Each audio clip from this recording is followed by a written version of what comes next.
integrazione perché non è prevista per il nostro settore, i dipendenti stiamo usufruendo delle loro ferie, la perdita che giornalmente noi misuriamo come minori ricavi è stimata in 60.000 euro al giorno, quindi siamo a 1,2 milioni per il mese di marzo, sperando che marzo sia il termine ultimo.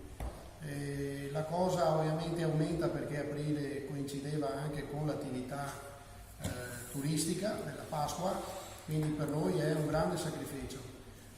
Spero poter gestire anche i servizi perché se si ammalano i conducenti è un altro problema, si fermano i mezzi.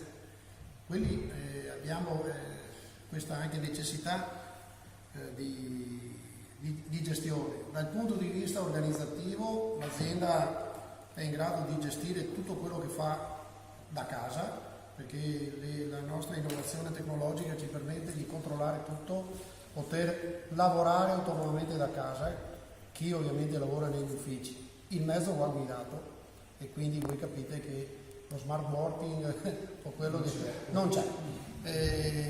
Fin tanto che, perché poi nel momento che un conducente ha un problema, la quarantena è fra tutti quelli che stanno al suo fianco, quindi la cosa sta prendendo una piega difficile da prevedere e ovviamente gestire.